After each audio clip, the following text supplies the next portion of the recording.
Welcome to our fireside chat. So excited to have all of you here with us today. This is going to be a fun and interactive hour. Quickly, if everyone could make sure that your mute button is on right now on the bottom left-hand corner. Make sure you've got your mute on. We will be opening up for questions later in the hour. And if you can go over to the chat box and let us know, where are you in the world right now? And how do you know Chip, BJ, Pico? How did you get here today? Where are you in the world? How did you get here today? We're so delighted to have you. We often have folks from all over the world. And so with that, I'm really excited to bring Chip Conley up here to the stage, who's currently in San Francisco running around. And so happy we could pin you down for a fireside chat. Thank you so much for being here today, Chip. Yes. Carrie, I love you. So, Carrie, tell us about that photo behind you. Oh my goodness. Guess what this is, y'all? This is our new ranch, the Rising Circle Ranch in Santa Fe. I've been running photos for everyone. This is one of our campuses. The campus is opening next week, right? 2 weeks. Yes, 2 weeks. 12 days from now. 12 days from now.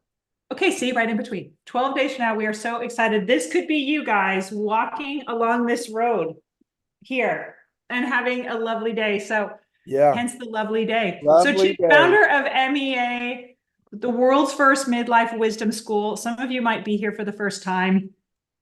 We bring social science and exploration and community all into one place, and thought leaders like you're going to meet today. And this has been your mission, Chip. And Yeah. look at what we've done. Yes, Carrie. First of all, just huge thank you. How much do we love Carrie Ugal? I know lots of you love her and you know her, and she has been such an important part of the MEA community. She met her husband at an MEA workshop. She before she was on our staff. So we do not have staff at our workshops lurking trying to find spouses. That's not what we do. No.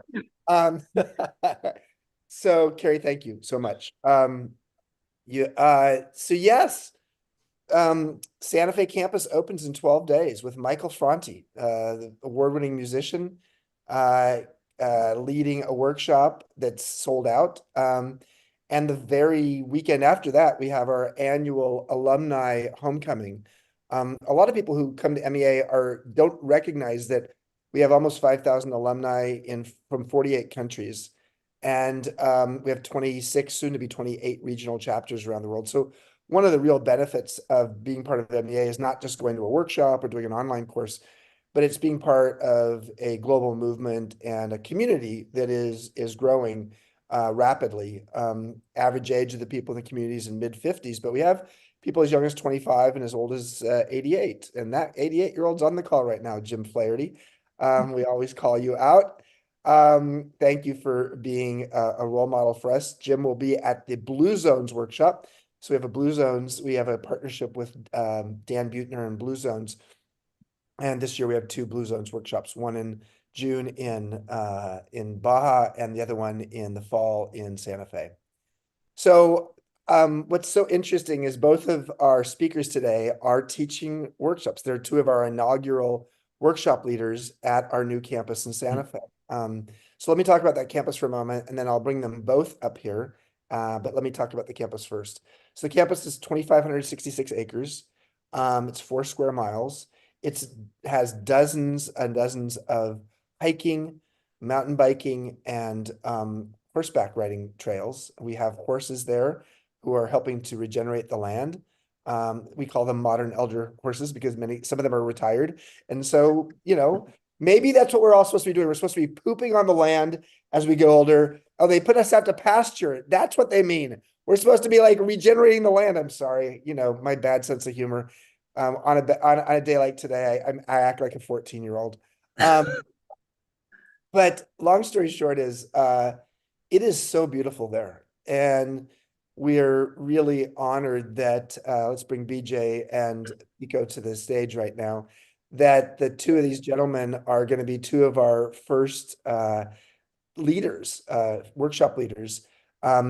Pico will be leading a workshop July 8th through the 13th. We won't go into the details yet, And then BJ, the very next week, July 15th to the 20th, will be leading a workshop. And Pico will be leading a workshop with me, and BJ will be leading a workshop with a guy who is a fanboy of BJ, and that is Jeff Hamui, one of our co-founders, who is the best facilitator in the world, way better than me. And so very excited to have both of you here. But BJ, we're going to put you off stage for a moment because we're going to talk to Pico first, and then we'll bring BJ on, then we'll bring the three of us together, and then we'll open it up for Q&A in about 25 to 30 minutes. So start thinking about your questions, everybody. All right, Pico. Hey. So good to see you, Chip.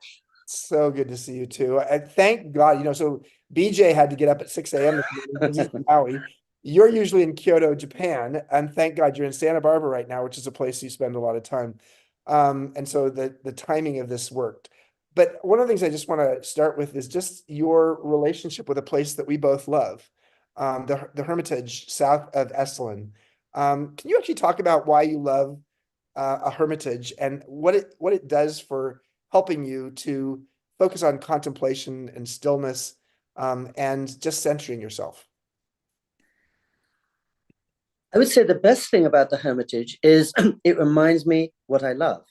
And it's interesting. So I go every season for 3 days at least to this Benedictine Hermitage. So I'm not a Christian. I don't do anything specifically religious there. I just take walks, read, look up at the stars, scribble things that come to me.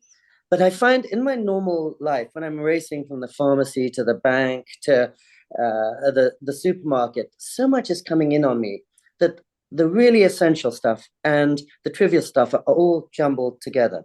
And so I prize the chance just to step back from my life and to remember what's important and to put it into proportion in a way. And what I love about that Hermitage, as much as anything, as you know, Chip, is this very positive silence. When you get out of your car there, it's not just an absence of noise. It's like a presence of something very specific. And to me, it feels like realist life. So I've been staying there more than 100 times over the last 33 years. And I would say it's transformed me more than anywhere else. And again, as you know, just 3 days without internet, without cell phones, without television, feels like 3 months away.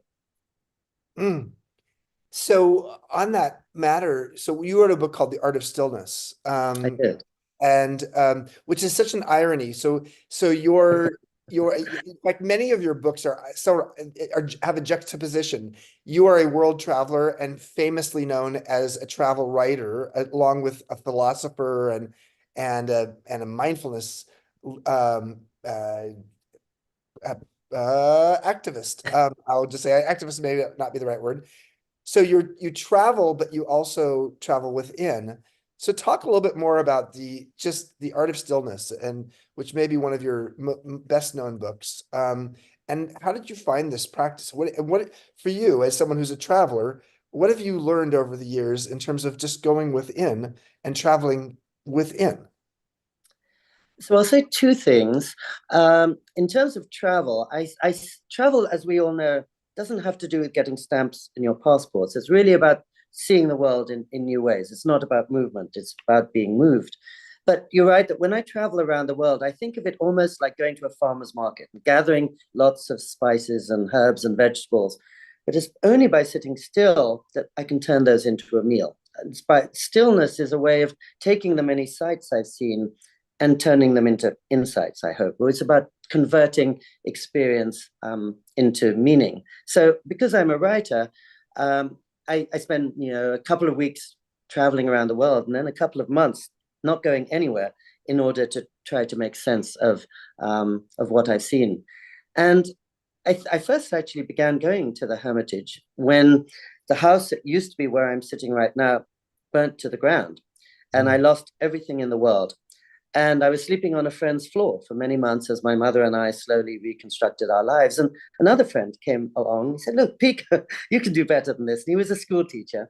And he told me how he took his students every spring up to this quiet hermitage 4 hours to the north.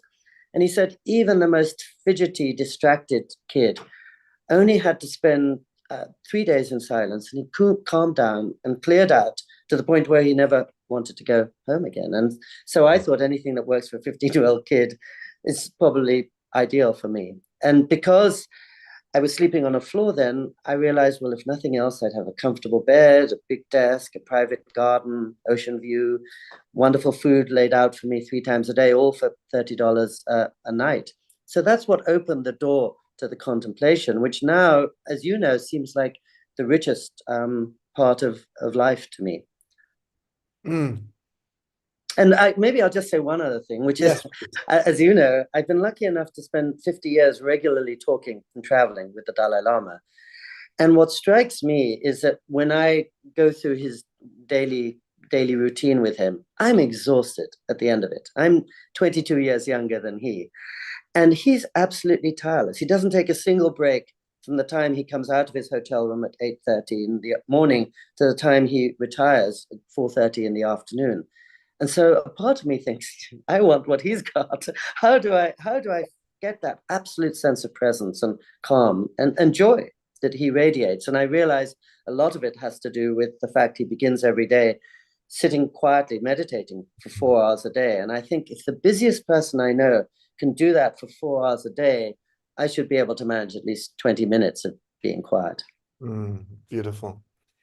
So what led you to becoming a travel writer and becoming an observer of yourself and cultures in the process of your travel? Well, I think I remember when I was a little kid, I thought there are 2 really important things. One is to get to know the outside world. And I was born almost in the first generation that could be in Tibet or Antarctica next week. And the second is to understand a self that's watching the world. And so I wanted to make sure I had a strong component of stillness or contemplation and reflection to balance the movement. And I was lucky because when I was a kid, my parents moved from England to Santa Barbara, where I'm sitting. But such was the exchange rate then that it was cheaper for me to keep going to school in England and fly back 3 times a year to see my parents than to go to the best local school down the road here.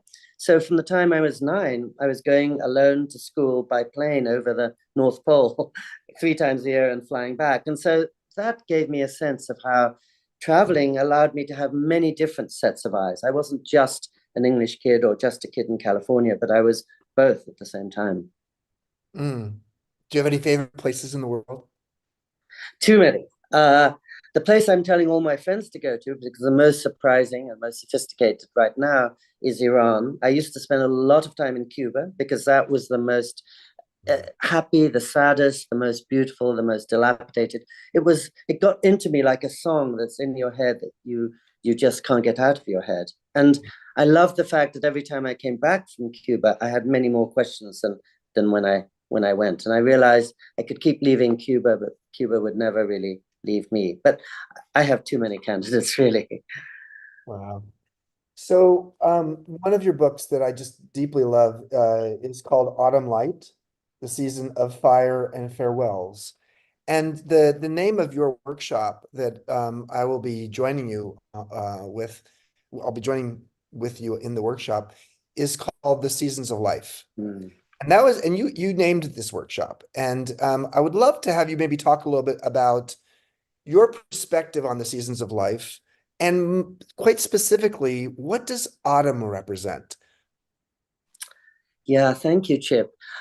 I did choose that very consciously because I like the fact that life doesn't move in a straight line. It's not as if we're progressing every year, nor is it as if we're declining every year. And I often think, because I'm in the autumn of my life, I'm the oldest of us 3, I just turned 67.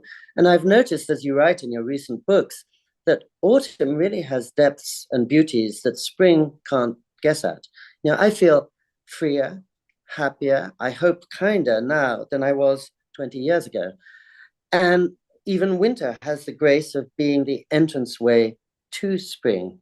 And I think one of the things I'm going to be incorporating in my workshop is the fact, as you know, I've been lucky enough to live for 36 years in Japan. And in Japan, the polite thing to do when you meet somebody is to ask her how old she is, because then you know how deeply to bow to her. And the older you are, the better in Japan. And so I think I left New York City in a very exciting job when I was 29 to live in Japan because it's a society of elders. And I felt that it's a wise and seasoned elder that could teach me how to deal with reality and change and all the challenges that life brings. And I think also because I'm a writer, in our Seasons of Life workshop, there'll be a lot of writing exercises where I'm going to invite people to think about all the ways their life is getting better as the years go on. I know Arthur Brooks teaches for the MEA, and I love the fact he points out how certain of our faculties decline as we get older, but there are other things that we get better and better at. One of them being teaching. A 75-year-old teacher is usually better than a 55-year-old teacher because of crystallized intelligence, as he calls it. And the other hero of mine who teaches for the MEA is Father Richard Raw, who has this lovely book about how in the first half of life, we're making our way in the world, we're decorating our resume, we're compiling or acquiring external wealth. But in the second half of life, we're really turning to the inner savings account. And where do we find joy? And what will we pass on to younger people? And so that made me think of life as containing two seasons and really an evolution as we're going more and more inside as the years go on. Mm. Well, it's not surprising that you would elevate a couple of our other faculty members, and I'm going to elevate you for a moment because you have actually given 4 TED Talks on the Big TED stage. That is, I've given 2 on the Big TED stage and a third one in TED headquarters, which is also considered a TED Talk, not a TEDx talk. So you are multidimensional, my friend. I don't invite you back 4 times if you're going to talk about the same thing. Give us a quick summary of each of your 4 TED Talks and what the topics were. Because why I want to do this is because one of the beauties of our MEA workshops is it gives people to not the opportunity just to sit in a big auditorium and hear Pico give, a TED Talk for 18, 15, 10 minutes.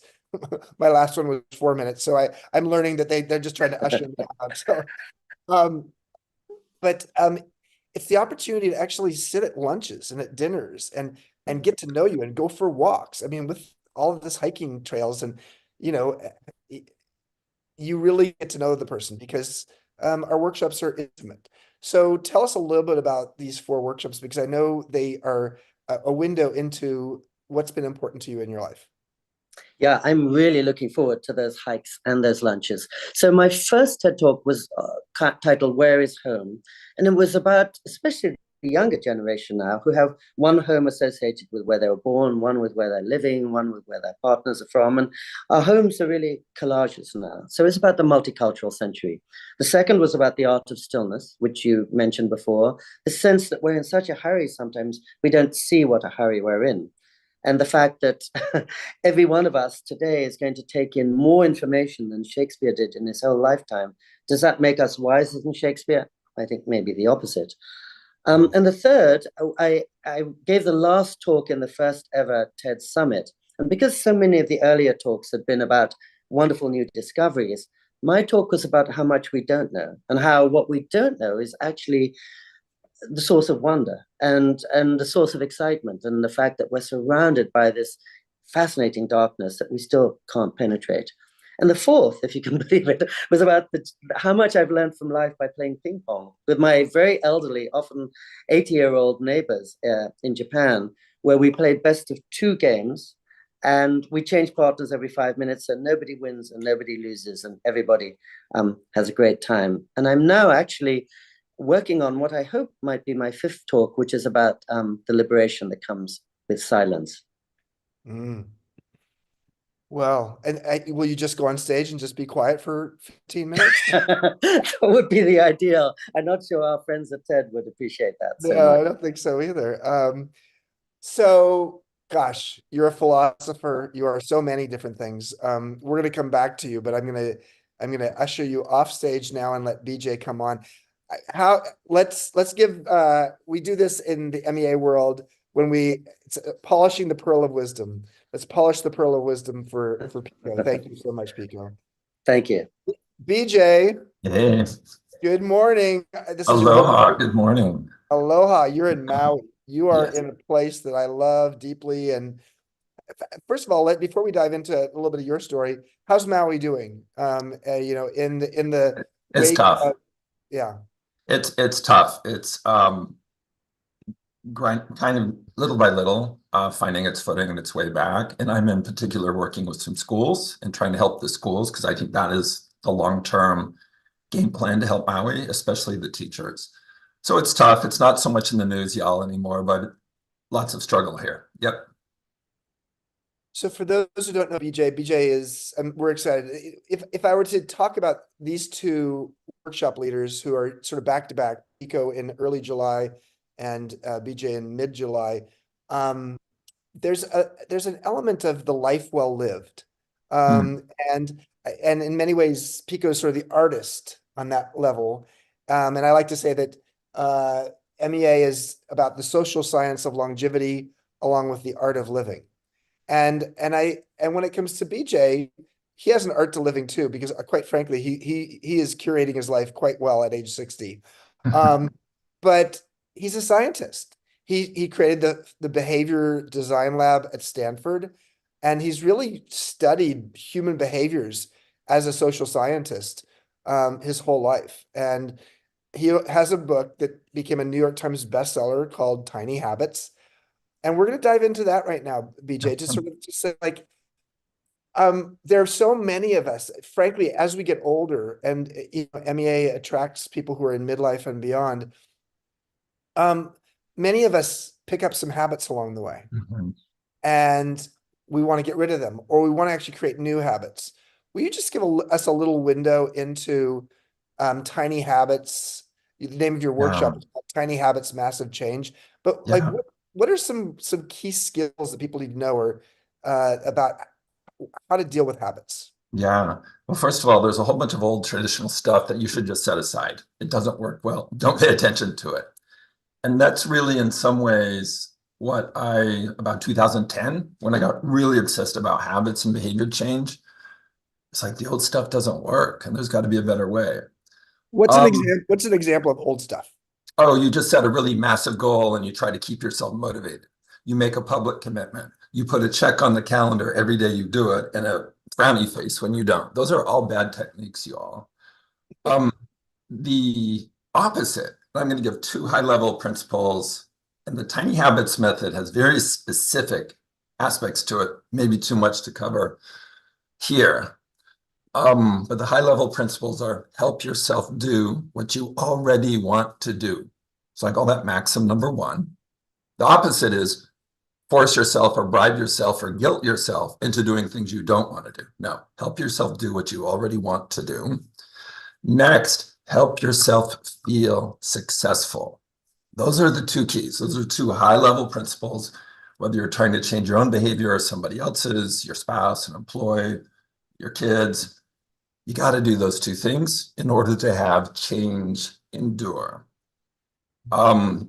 So in Tiny Habits, of course, what you're doing there, I won't go into all the details of it, but you're picking new habits that you want and you're making them really easy so they don't rely on high levels of motivation. The easier the behavior, and habit is a type of behavior, the easier the behavior or habit, the less motivation you need to do it. So if you pick something really hard, like in the old way, like go big or go home, what that means is you've got to keep your motivation level high every day to get that done. And that's not how we are wired as human beings.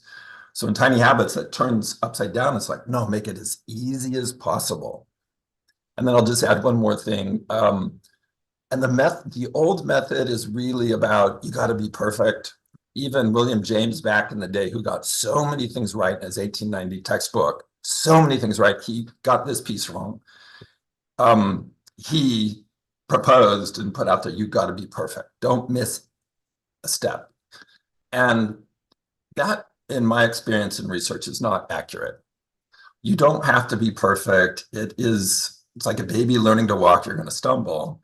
And you learn best by feeling good, not by feeling bad. And you don't have to be perfect. You learn from the little stumbles and you just move forward. And habits are a function of emotion, not repetition. It's not perfect repetition that creates it. It's the emotion you feel.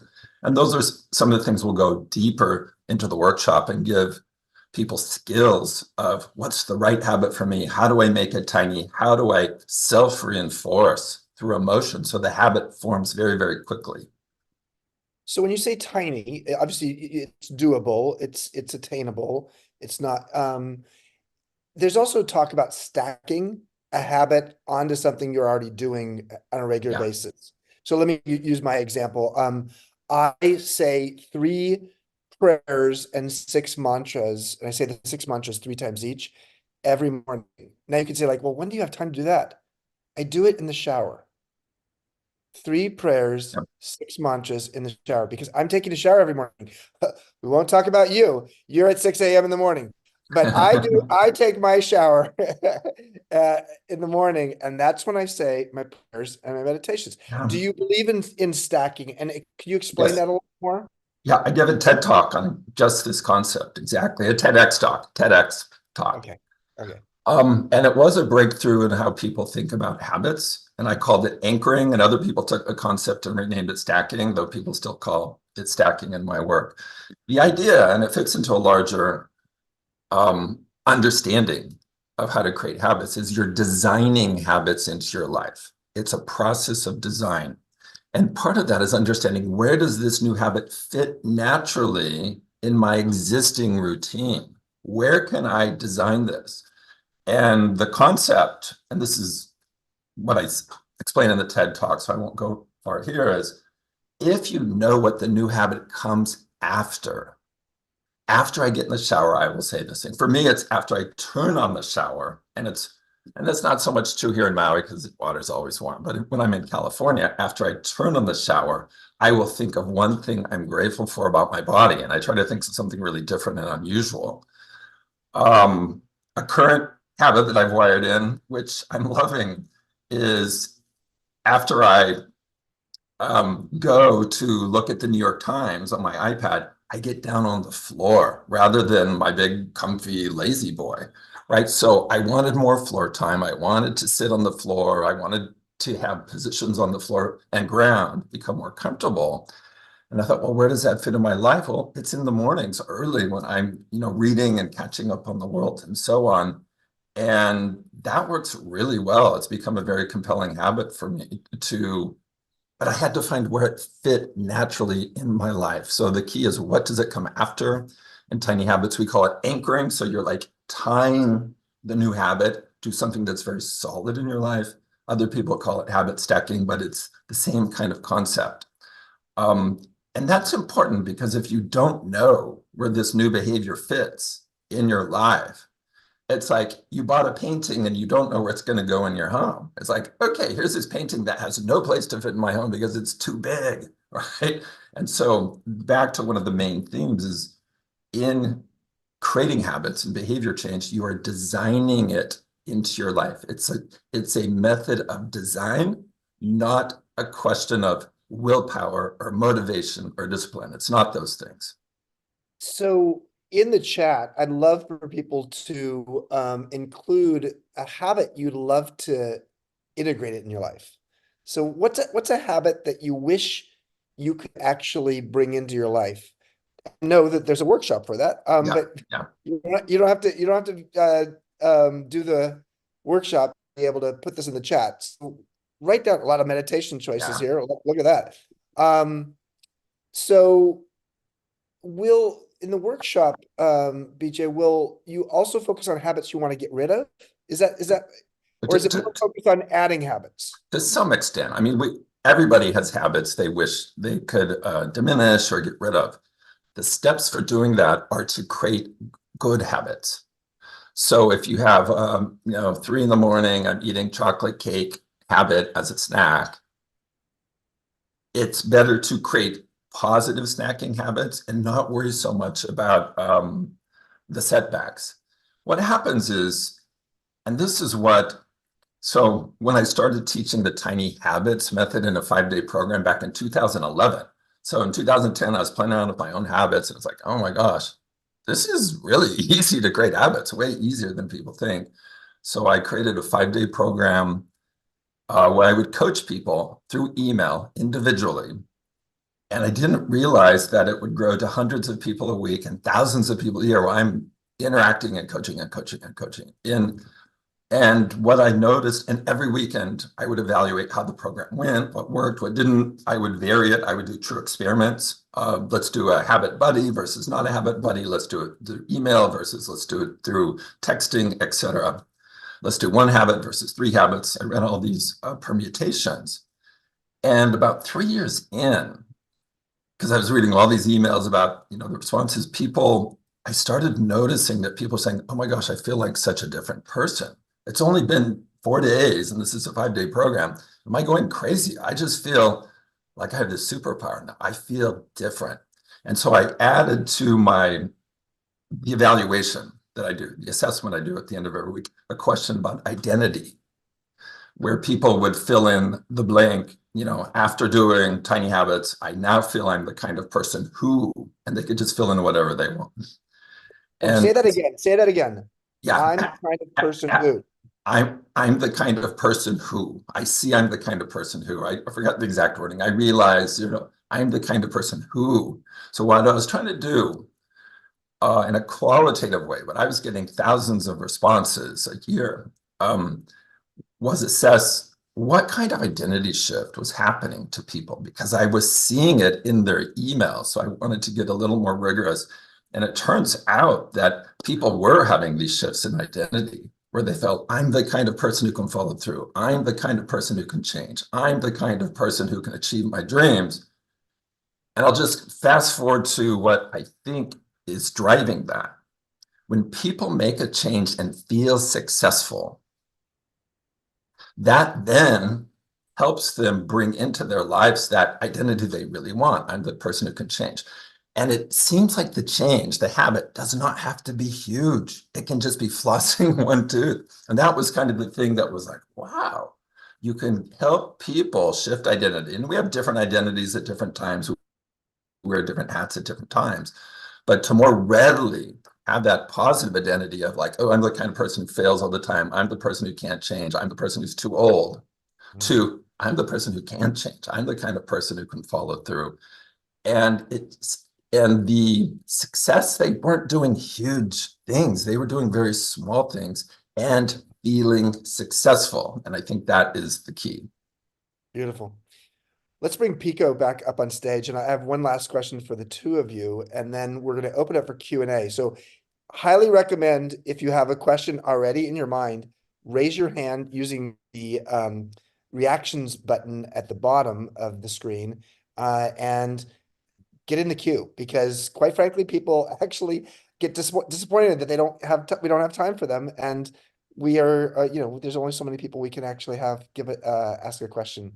So with Pico and BJ on stage here, I would love to just ask you first, BJ, what have you seen in your process of evolving and aging? How have you evolved in the last 20 years?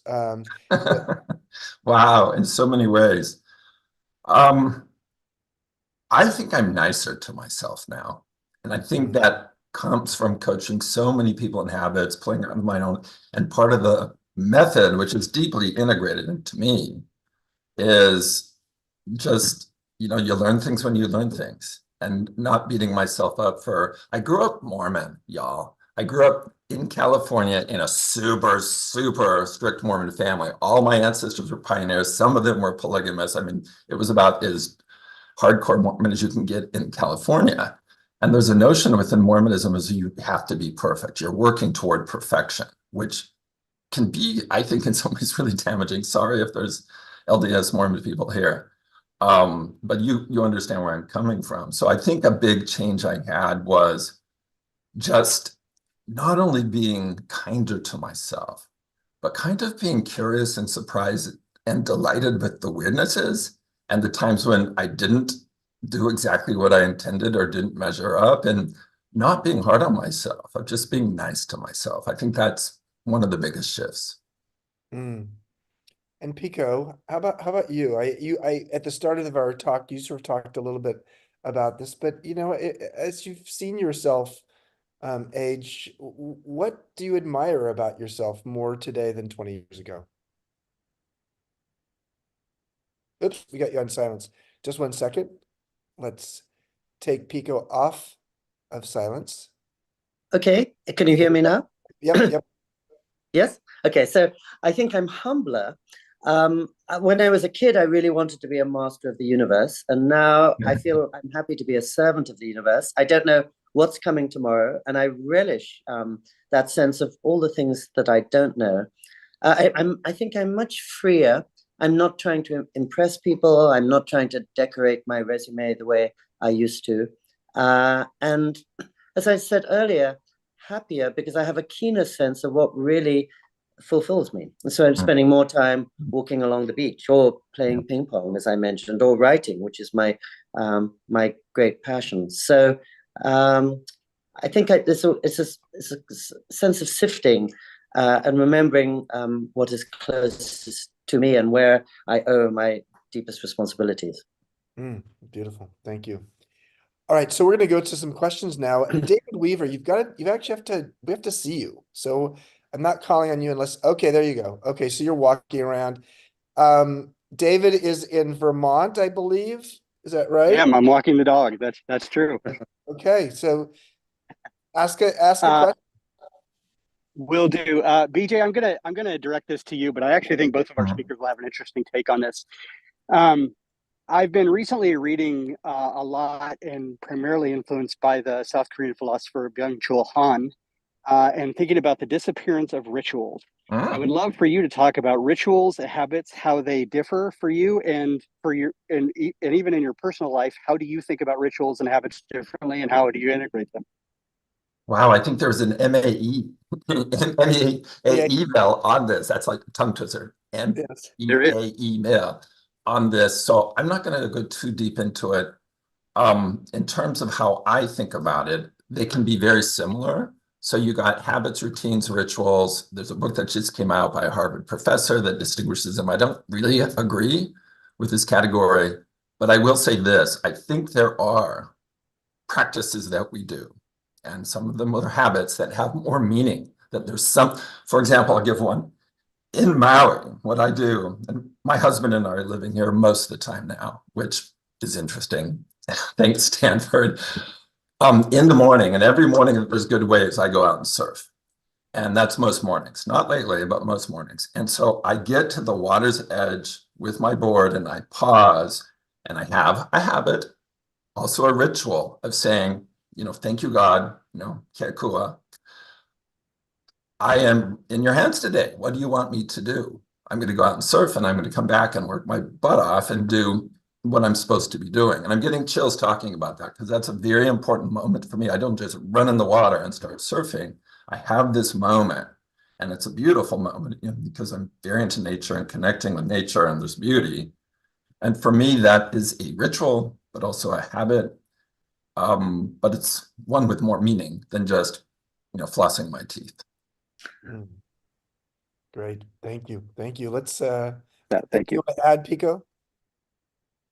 Well, I live in Japan, as you know, as I said, which is really a place of ritual. And for example, when somebody dies, everybody knows what they're going to do for the next 36 hours. They have to be here, they have a meal, there's a Buddhist priest, they have the cremation.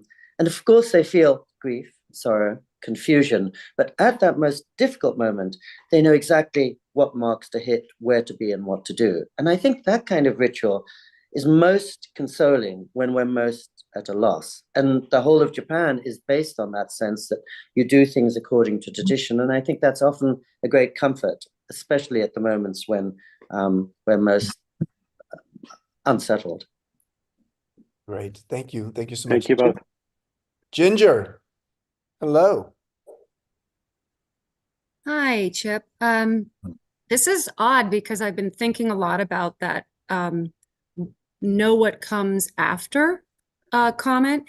And it's almost like a combination of your two presenters because I really want to bring the habit of researching, not to the level of perfection, because I let that go a long time ago, but after the wonderful ideas that take shape during my stillness and darkness periods. Mhm. And sometimes they'll take shape in those darkness. Sometimes they'll take shape right after I've listened to a podcast that just gets me riled up. But either way, that's the habit I'd like um, to to form, and I'm having trouble always doing it, but I'm conscious of it. So I appreciate the discussion topic and making me even more conscious of it. So when I put the podcast on play, I might have a little conversation with myself about what is going to come after that. Or if I do some meditation, I might have a conversation of what comes after that. It didn't really come crystal until this fireside chat. Mm. Well, I'm glad there was an epiphany here. I have Thank a you. lot of research to do. Yeah. Yeah. And maybe go to BJ's workshop. We'd love to see you. Sembe. Now, Sembe, what time is it in Japan right now? 2:40 Oh my God. a.m. So Sugoi. Pico, the two of you could speak some Japanese together. But Sembe is an MEA alum, flew all the way from Japan to Baja to be in a workshop, and he goes up at every single one of these, no matter what time it is. So, Sembe, what would you like to say? Yeah, thank you very much for today, Pico and BJ and Chip. I'm happy to talk with you. And Pico, if I have a chance to see you in Japan. Today, I have one question for BJ. And this is the Tiny Habits in Japanese version. Mhm. I read one. And after reading this book, I understood the importance and theory of tiny habits. But I think it is a little bit difficult to grow big, the habits. So please let me know what is the important points that I should pay attention to grow big. Yeah. In the book, and thank you for showing the Japanese version, and thank you. One really great way, you all, to think about habits is like a plant. And you want to start it small and in the right place, and you want to nourish it. So make the habit tiny, find where it fits in your life, and you nourish it through emotions, through self-reinforcement. And what you want to do is find a spot in your life. So let's say you want to meditate. By the way, y'all, meditation is one of the hardest habits to form because it's hard to feel successful with the traditional approach to it. Okay, but if you can help yourself feel successful, even at the smallest version of meditation, you're on your way. But let me go back to answering the question. So what you want to do, if it's a very small thing, like just saying, at the water's edge where you're like, hey, I'm in your hands today. God, what should I be doing? Bam. That's not going to expand to doing that for 30 minutes or an hour. But if it's a meditation habit, I would have you set the bar really low, where I'm just going to take 3 meditative breaths. Here's where it fits in my life. And when I want to do more, even day one, I will do more than those 3 breaths. But down the road, you'll probably do more and more with time. But maybe you're sick one day, you're busy, but you still take those 3 meditative breaths. But you want to plant that new habit in a place in your life when it can expand to the 10, 20, or 30 minutes that you want, right? Just like you're planting something in your garden, you don't want to plant something that's going to go huge right next to the house. You're going to have to transplant it. Now, we do talk about in Tiny Habits how to transplant habits, but it's easier to find where can I start this habit in my life where it can be reliably prompted by something that I already do, and then it can expand. And in Tiny Habits, you set the bar low and you don't raise the bar on yourself. It's always the 3 meditative breaths. But what people find over time, they will naturally do more and more and more. But the key is not to raise the bar on yourself, because then you're going to get into the motivation and discipline trap. So that is how to I think it's an effective way to think about habits. It's like tiny plant, and you want the roots to be really solid. The roots are the automaticity. It's the emotion. It's what you feel when you do it. So that would be, there's more to answer the question, but that's how I would start people thinking about it. Beautiful. Yeah, I hope that was helpful. Thank you, BJ. Thank you very much. And Sembe, it's great to see you. Uli. Hi, BJ. Hi, Pico. Thank you so much. I love that both your talks speak about our inner strengthening. And of course, we see, how the world is so seemingly increasingly fragmented. How can we really rediscover and nurture a sense of interconnectedness with others and the behavior design piece and the fostering those deeper connections, as well as in the exploration piece of the silent and solitude that builds maybe like self-compassion. I mean, I heard you, BJ, saying how you like yourself more, so it seems that there's so much in this blend. So maybe to hear from both of you about that interconnectedness and building that as a strength to kind of have more light in the world. Pico, do you want to start? Me or BJ? Sorry. Either one. Either one. So one of the first phrases I learned when I arrived in Japan was this notion that life is about joyful participation in a world of sorrows. I suppose it's a Buddhist notion. Old age, sickness, and death, they're non-negotiable. They come to us all if we're lucky, but none of that is incompatible with wonder and beauty and grace. And I found that during the pandemic, the whole world was going through tremendous anxiety and unsettledness. But I think many of us found both new habits and new things even around us in our homes that we had overlooked, that were sources of great strength. And I think one of the things I've got from being with the Dalai Lama is that he's probably suffered more than anybody I know, and yet all he's famous for is his contagious smile and his constant laugh and his robust confidence. So I think just that notion that difficulty in the world doesn't preclude gratitude for so many things, and that to some degree it's up to us how we choose to concentrate. I remember during the pandemic, every day when I woke up, I thought either I can follow the news, which is going to close me down, or I can take a walk, which is going to open me up. And it doesn't alleviate the sufferings of the world, but it means we're not hostage to them in the same way we might be otherwise. Thank you. Jay, any thoughts? Yeah, I'll just add briefly. For me anyway, so this isn't like my research or scientific work, just my own practice. What I have really come to understand about myself is connecting to nature is massive in my life. We moved out of Silicon Valley in about 2001 because I felt it was gutting my soul, the greed there, everything was about money. I didn't like that. And so we moved up on the edge of the river, the Russian River, and now here in Maui, we're close to the water. And for me, being alone in nature, that is the nourishing, that is the spiritual thing for me.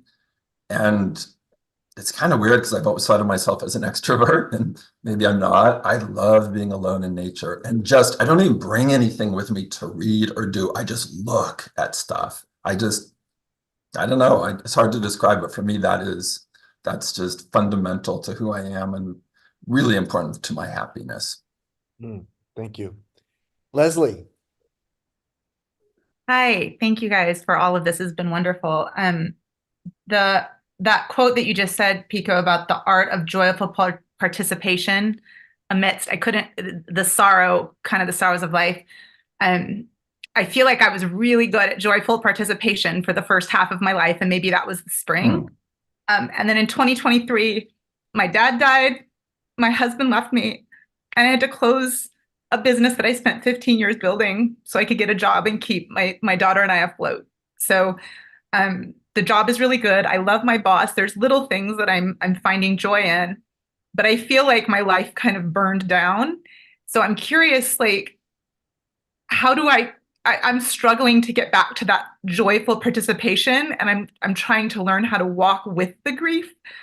So I'm curious about habits that kind of help you from like a low point to get back to a place of service. And just kind of living. I feel like I'm teetering. I can feel between the two seasons, and I want to be of service but it's a struggle to get there. So I'm just curious your thoughts and recommendations.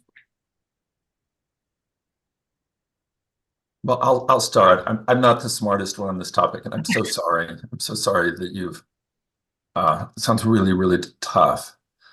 My sister, Linda, who I've collaborated a long time, now she heads Tiny Habits Academy. She went through a series of awful, awful things in her life. And she's come through it well, but it was still, she has terrible challenges. She talks about a habit that I call the Maui habit as really pulling her through. It's like the first thing in the morning when your feet touch the floor, you say, it's going to be a great day. And even if you don't believe it, you say, it's going to be a great day somehow. And she felt like that was the one thing she could do, even if she couldn't hardly get herself out of bed. So I gave a specific suggestion for my sister's experience. It would be that. The bigger thing is, it was last week. So we train people in Tiny Habits, and we've certified coaches. And then last week, and I do office hours for them, somebody brought up Tiny Habits for grief. And a lot of the coaches said, I'm interested. So we're building some expertise among the Tiny Habits coaches on this topic. Exactly. I don't have things to share with you right now, but by July, I will have some of the best practices and insights from those Tiny Habits coaches. Thank you. And Pico, any thoughts? Well, my heart really goes out to you. And the first thing that struck me was that I remember when my house burnt down and I lost everything in the world, and it was a huge shock. But as the months went on, I began to see it was helping me do things that I might not have done before. And I lost my mother during the pandemic. And I think one practice I might do is, so many doors have been closed. What windows have opened? What is possible now that wasn't previously, when, for example, I was caring for my mother a lot. And I suppose I just hope that certain possibilities have come out of this, even as so many others have been closed off. Yes, of course. There's always opportunities. It's just, I think just the mindful looking at them, just the reminder, very helpful. Thank you, guys. Social support. Look at who can be in your world to support you. That is one of the things I'm so proud of with MEA, how the cohorts support each other after they've graduated, how the regional chapters do that. So just, Leslie, thank you so much. We really appreciate your candor. Vidya. Hi. So I have a question about stillness, and I would appreciate, and Pico can start, and then Chip, both, and BJ can comment. How do you make stillness, instead of it being kind of sporadic? I've been a yoga and meditation practitioner for many years, and so I know there are periods where I can feel the silence, but then how do you make it a 24-hour thing? Well, I really would defer to BJ on this, because I think it's about habits. And I'm guessing BJ would say, don't try to make it a 24-hour thing. Start slow. And when I think about stillness, it's really, for me, about opening space in your head, so you're not doing anything, and all kinds of other things can come into you. So apart from yoga and meditation, take a walk, swim, and knit, play golf, play the piano. I think there are so many different things we can do in the course of a day just to open ourselves up. And I think 24 hours is a bit formidable, because there are so many hours in the day when we need to be very engaged in the world. But I try to interpret stillness as broadly as possible. So as somebody, I haven't a yoga practice and I haven't meditated, but I think there are other ways in the course of my day that I can expand myself and open myself up to something more spacious. But I think BJ will have a better answer. Well, I wouldn't, no, I don't have the answer for 24 hours, but I'll respond this way. One of the things I'm practicing in my own life is, and I think about it as slow down and savor. So habits for slowing down and savoring, which probably is not the same thing you're talking about, but bringing that into all aspects of my life as much as I can, because I'm kind of the opposite. Like, go fast, get things done, go to the next thing, get things done. So it's like slow down and savor. And it just makes me happier. That may be a topic for the workshop. The other, and I'm going to assess what the group wants more. The other is habits for building strong relationships. how do you strengthen that inner circle? So Mm. slow down, savor. And it's Danford, my recent work has been about relationships and how you make them very, very strong. So those are two areas where you can create habits. To your point, I do think, just for me, thinking, take your time, BJ. So after I feel myself rushing, I will say, take your time, BJ. Now that doesn't include the savoring piece. So I'm also playing around with that. Now, is that 24 hours? No. Can I make it how I approach life in general? Yeah. Will it take a while? Yes, because I've got to figure out what the habits are and how they fit, and also how I recognize when I'm rushing, or I'm either not being still or I'm not slowing down and savoring. And sometimes that's the hardest part, is recognizing, oh, this is a moment when I need to slow down and savor. Thank you. Thank you, both of you. It was more in the context of when something, like as long as things are going good, you can be still, but when something, that's where, so to practice stillness when life is not going the way you want it to. Yeah. Breath. And I'm going to keep going just because I'm sorry, Vidya, we've got to have Thank you. Reed up next. Reed, it has a photo of, I don't know if that's the photo of the MEA campus, but it's definitely Santa Fe. Reed is teaching at our MEA campus in December and has Santa Fe Workshop, which is one of the best known photographic workshop schools in the world. Thank you, Chip, for the plug. I appreciate it. Yeah, this is looking west towards the Jemez. So it's not actually at the Rising Circle Ranch, but it's close.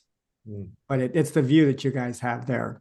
So Pico, I'm really excited that you're coming to Santa Fe this summer and hope to see you. So I was intrigued when you said, Pico, that Iran is your favorite place now. And I wanted to know, two-part question is, what is it about Iran that is intriguing to you?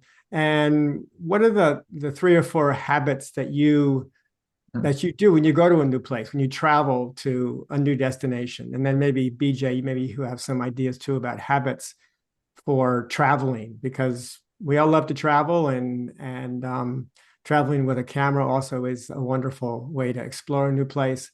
But why Iran, and habits for exploring a place when you first get there, Pico? It's the most surprising place I've ever been. I had been writing about and researching Iran for 30 years before I arrived there. I'd even published a 350-page novel partly set there, so I thought I know a little bit about this country. Within 4 hours, I saw I didn't know a thing. And for the next 16 days, it was just a sequence of unexpected jewels. The richest place I've been in many ways, and as I said, the most sophisticated.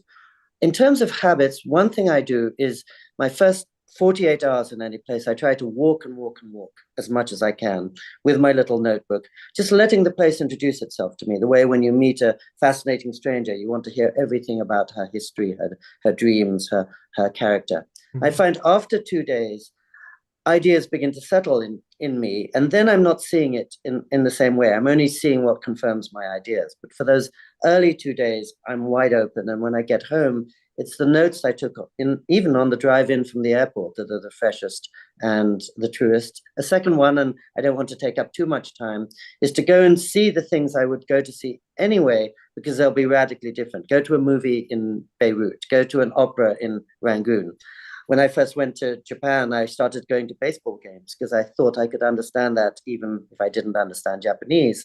And I could see how the Japanese took the all-American pastime and made it something radically Japanese, and unlike anything you'll see in Fenway Park. There are more I could say, but I want to leave time for BJ. Yeah, well, I'll answer it this way. Travel habits, of course, are different than the habits when you're at home. And a lot of people think, oh, I have this exercise habit at home and I'm failing when I travel. No, it's a different context. And I'll kind of frame it in a bigger way as we wrap up here. Understanding how habits work and what to pay attention to is really, really important. So that's a big part of the workshop is, here's a method for creating habits. Any habits you want, here is the method, and we'll work on that together. You'll learn the method, you'll learn how to apply it. Number 2, you'll learn what not to pay attention to. There's so much distraction out in the world. What are things that you need to put aside and not believe the blogger, not believe the influencer? And then number 3, be nicer to yourself. So the method helps you, I think, be kinder and nicer to yourself and others. And so travel habits is a category of habits, but understand it in the context of how our environment influences our behavior. That's a Great. wrap. Thank you, BJ. You guys are amazing. I'm going to give it to Carrie.